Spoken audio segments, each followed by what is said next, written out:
Thank you. I am so honored to be featuring here because this is just such a great venue. So many wonderful poets are come week after week, and I'm just very honored. So tonight, I guess in honor of the solstice, I'm starting with more somber material and moving towards the light as I go. First poem is called Wordless. Another angry man tells his story with bullets. There are no more words, but there are always more bullets. There is always more blood in someone else's veins to paint a picture on asphalt, on linoleum, on carpeting, where bloodstains soak in deep. You can't get blood out of carpeting, and you can't put it back into veins or hearts. You can't unsay that explosive word, the word that stays unsaid. Thank you. This one's called Primer. When telling a love story, start out slow. Mention the birds trilling in the budding trees, the pond water still as glass, except when a heavy blossom drops to mar the metal surface. Mention in passing the threatening sky, but don't make too much of it, just enough so that people know instinctively there's going to be a story.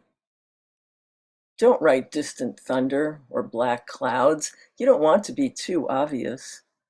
If things are going to go downhill, if the lovers who meet when trees leaf out and petals drop on the still water will fall into indifference, better not say so too early. Let your reader be innocent, for a while at least. Let disappointment come upon her so stealthily that her heart will deny what is right before her eyes. Petals become paste under the rain as the limpid pond turns muddy. Birds scatter at the sound of distant gunfire, and still she hopes until the wife takes a lover and the husband wanders hollow-eyed through the rainy streets. Thank you.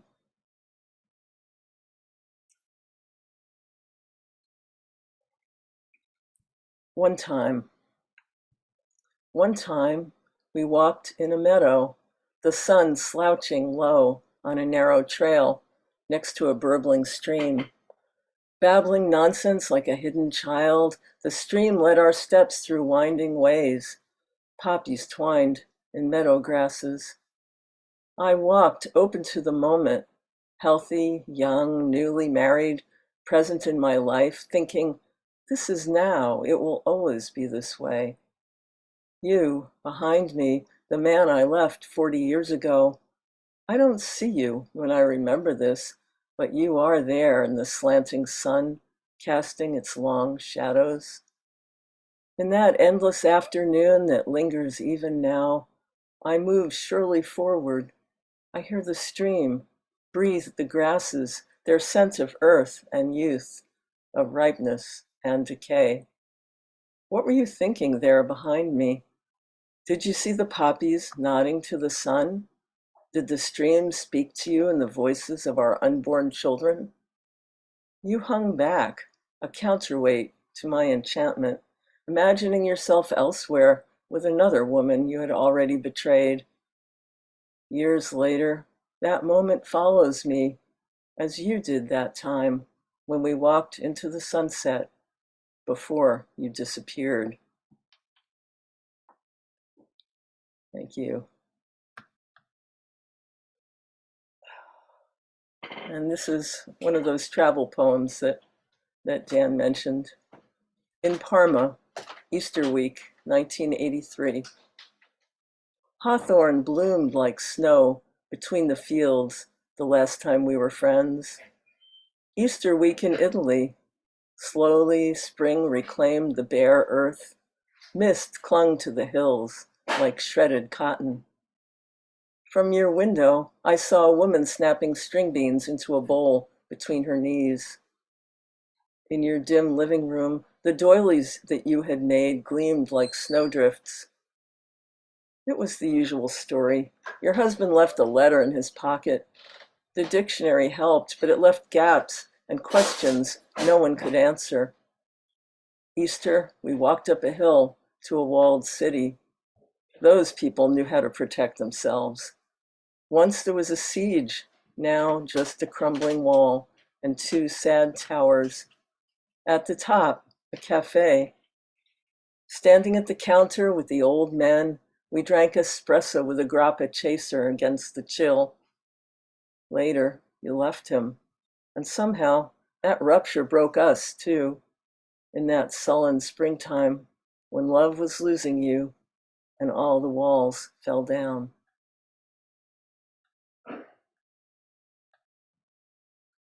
Thanks. And this one kind of closes off the little series there about love. It's called Parking Lot.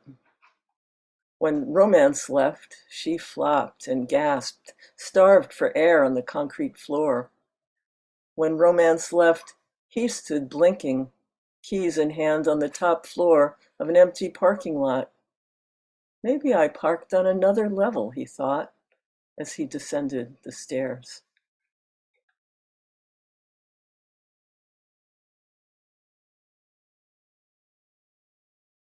The next four poems are dedicated to people who have left or are leaving. Chocolate Martini. You liked things the way you liked them. You arranged your home from the inside outward, and as the years went on, you left it less and less. Your house was a shrine to yourself, a palace of colors and light. Outside, flowers blazed, daffodils, iris, roses, rare varieties, each blooming in its season. Inside, in every corner, on every shelf, little touches of whimsy. On the unplayed piano, next to pictures of your children, a gold-rimmed martini glass, holding a glass olive. Over the fireplace with its cement logs and gas fire, a welded metal bird cage without a bird. In the log holder to one side, birch logs studded with rhinestones, dead wood, ice-cold fire. Near the metal fountain built into one wall, filled with plants, a black metal chair with a cutout portrait of Miles Davis that made him look like a wrinkled old woman. In an exquisite marble bowl, fake fruit of painted stone. Everything inviting. Nothing meant to be touched, or sat in, or eaten. Nothing offered.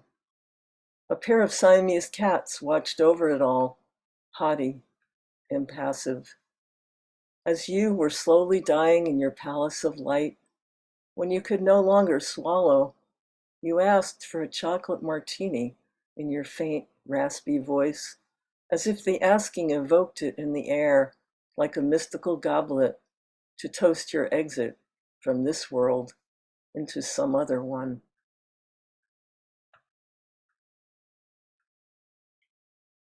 Thank you. This one's called Extras. That last one was a painting. Thank you. Thank you very much.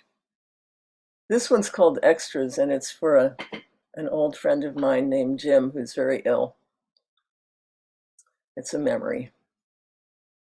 Greenwich Village, 1969. We wandered into that smudged barroom, a time capsule of New York bars. The floor, a web of white hexagonal tiles. The bar, a bulwark of mahogany. Dust motes danced in slanted light from the open door, piercing the cool, dim room on that sizzling New York day, infusing the dense air with a gauzy haze. We sat at a table in bentwood chairs while a gaggle of old men hunched at the bar, their voices loose and low. Old friends enjoying the day, the whiskey buzz, the hum of conversation. Joe, the barkeep, lined our martinis up, icy, transparent, condensation dripping down the stems, pooling on scratched wood.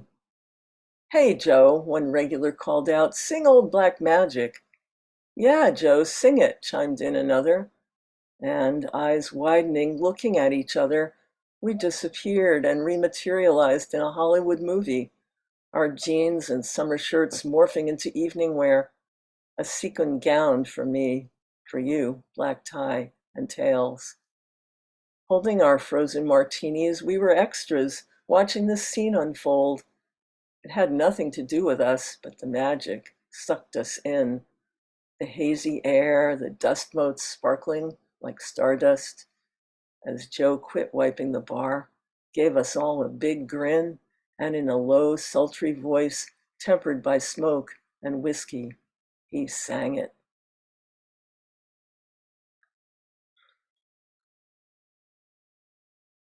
Thanks. This one is in memory of a friend named Carolyn Plath, who was a writer, and it's called No Goodbye. It was written while I was editing her posthumous book. I do not recognize your absence, because when I read your words, you appear, all but close. These words of yours, your words, scorch the paper they are written on, burn a brilliant sunset shaped into letters, but broken, shattered like flames, the vision of a landscape seen through fire. These words do not consent to absence. They live in darkness, but do not admit it. So much has gone missing that loss is their text, their lesson.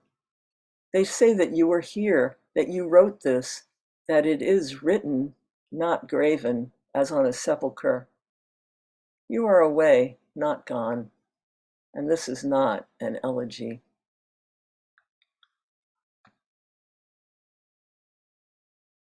Thank you. This one is obviously, for my mother. This dry raisin, my heart. My mother taught me to keep my heart in a memory box, set apart like a precious gem, never to take it out, never to look at it except to make sure it was still there, still safe. She kept her heart so long it shrank to a nub, rattled around in the bottom drawer of her wooden jewelry box. She is gone, long since, and that small sarcophagus sits on my dresser, filled with beads and trinkets, charms and ornaments, a golden cameo with the face of a sphinx. When I open that box, a faint tendril of her perfume still unfurls. My mother showed me that hearts are not for sharing, that treasures must be saved until everyone who might want them has passed on. Now, too late, I search through what she left me to find chains jumbled in a snarl, protecting a withered heart. And so, my dear, if I don't reveal my heart to you, if the only sign of it you see is the ghostly essence of a desiccated fruit enclosed by golden strands, then you should know that somewhere, in a dark and hidden place, my heart is throbbing still, and the cadence it beats out is the rhythm of your name.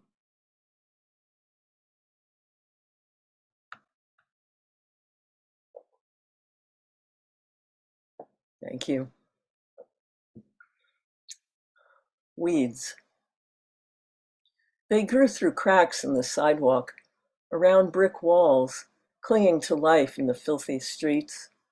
No one cared if they lived or died, except maybe their families, certainly not the authorities. Another immigrant child, dead of squalor, neglect, run down by the white horses that pulled the fire truck. An Italian ghetto in the Bronx where women worked for nickels doing cottage industry embroidery while kids climbed fire escapes for fun, stole potatoes and roasted them over garbage fires in vacant lots.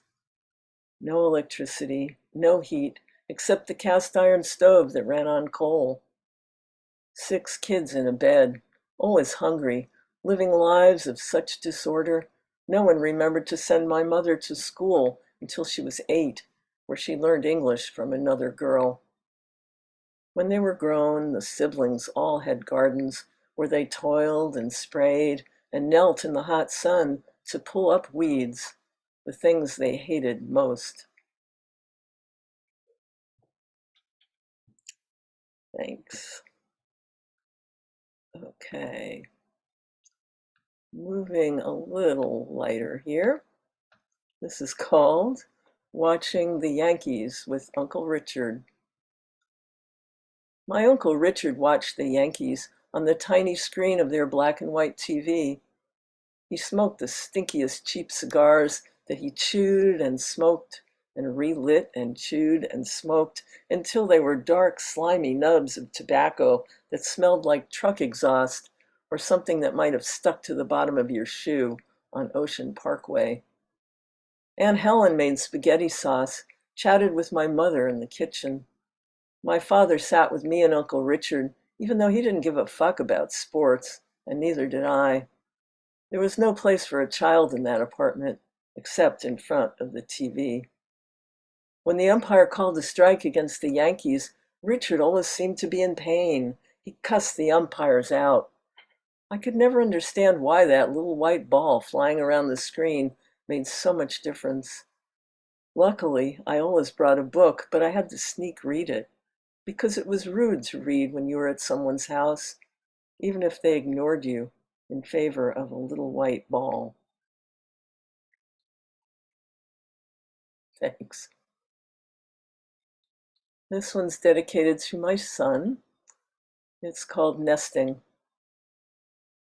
You built the birdhouse together, father and son, hoping someone would move in. Birds popped in and out again, didn't stay. A squirrel chewed the hole bigger so she could go in and see that there was nothing inside.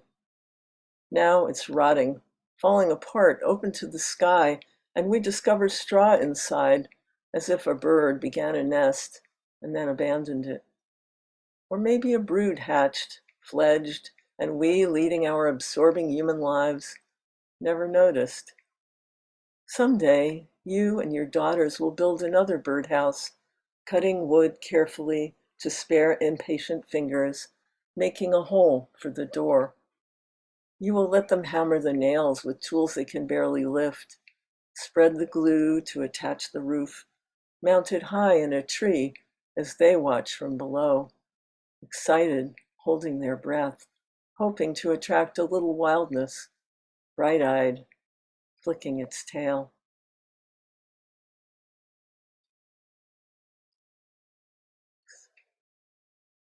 This one's dedicated to one of my granddaughters, Scarlett. It's called Phoebe. Because I love you, and because there is a Phoebe outside my window, I must turn to watch the flip and flutter of his shy plumes, listen to his flittering song, because he reminds me of you, your boundless energy, your sweet innocence, the way your voice pipes Mimi, your name for me. And when you take the puzzle of an owl, when you put the owl's face, eyes on your face, the owl's wings on your hands, for a moment you become bird, essence of life, of flight, pure delight. And I think I'm getting close to the end here. I have a poem that takes a minute to read. It's not by me, though. It's by Grace Paley, and it's called The Poet's Occasional Alternative. Perfect, Mary. Thank you. I was going to write a poem. I made a pie instead. It took about the same amount of time. Of course, the pie was a final draft. A poem would have had some distance to go, days and weeks and much crumpled paper. The pie already had a talking, tumbling audience among small trucks and a fire engine on the kitchen floor. Everybody will like this pie. It will have apples and cranberries, dried apricots in it. Many friends will say, "Why in the world did you make only one?" This does not happen with poems. Because of unreportable sadnesses, I decided to settle this morning for a responsive eatership. I do not want to wait a week, a year, a generation for the right consumer to come along. Thank you all for your kind attention and Unmute, ladies and gentlemen. great fun. Hey. Thank you, Mary. Bravo. Wonderful set, Beautiful. Mary. Great. Very wonderful set. Thank you. Very well done, Mary. Beautiful. Beautiful.